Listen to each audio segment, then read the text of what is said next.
আদি মেসেজটা পড়ে স্থির থাকতে পারল না। হাজারটা প্রশ্ন মাথায় ঘোরাঘুরি করছে। ছাদে কিছু সময় পায়চারি করে রুমে চলে এসেছে। এখন রাত প্রায় 11টা। চারপাশ নিস্তব্ধ, শুধু ঝিঁঝি পোকার ডাক শোনা যাচ্ছে। আদি বিছানায় বসে এখনো সেই মেসেজটার দিকে তাকিয়ে আছে। তুমি ফিরে এসেছো, আমরা কি আগের মতো হতে পারি না? আদি কপালে হাত দিয়ে গভীরভাবে ভাবল, কে পাঠালো এটা?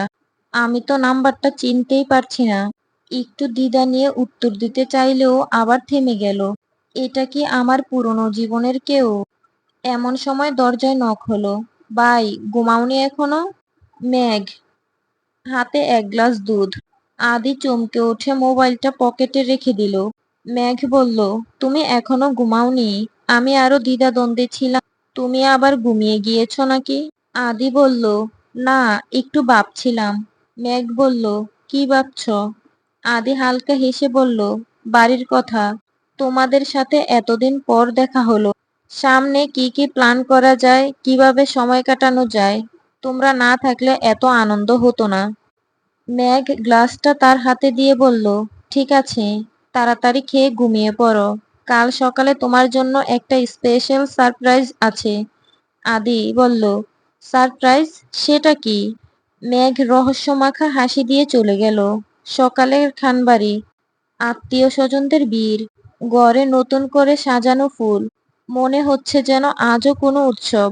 মিম এসে আদিকে বলল, চল, সবাই ড্রয়িং রুমে অপেক্ষা করছে। আদি কিছু না বুঝে ড্রয়িং রুমে ঢুকলো। ইকবাল খান, আবির, তানবীর সবাই বসে আছে। আকলিমা খান মুখে এক প্রশান্তির হাসি। আকলিমা খান হঠাৎ বললেন, আদি, তোমার জন্য আজ একটা সুখবর আছে। আদি বলল, সুখবর? আকলিমা খান বলল, বাড়ির সবাই মিলে সিদ্ধান্ত নিয়েছি তোমার বিয়ের ব্যবস্থা করব। আমরা একটা মেয়ে দেখেছি, আর তোমার যদি কোনো পছন্দ থাকে বলতে পারো। আদি বলল, মা, আমি এখনই বিয়ের জন্য প্রস্তুত নই। একটু সময় দাও আমাকে। আবির বলল, কেন, কাউকে পছন্দ করিস নাকি? করলে বলতে পারিস, আমরা প্রস্তাব দিয়ে বিয়ে করিয়ে নিয়ে আসব। মেঘ আর বন্যা দুষ্টু হাসি দিল।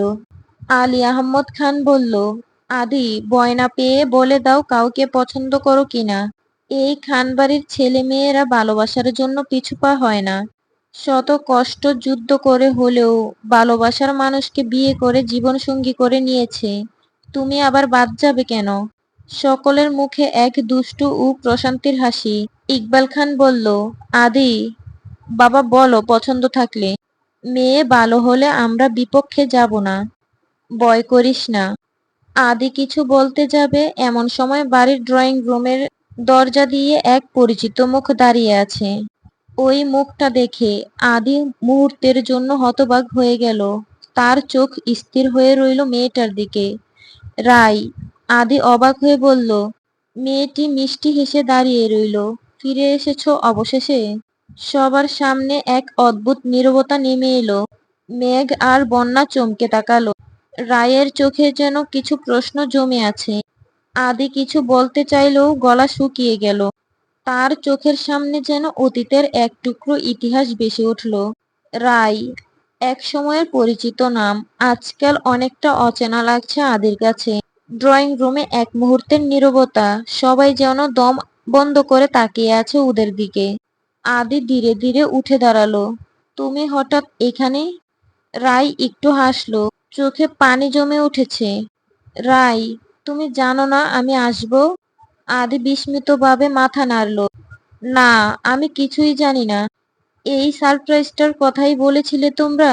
বাড়ির মানুষের দিকে তাকিয়ে বলল আদি। তখনই মিম বলল, আদি, এটা আমাদের সবার প্ল্যান ছিল। তোমার ফেরার খুশিতে রাইকেও দাওয়াত দিয়েছি।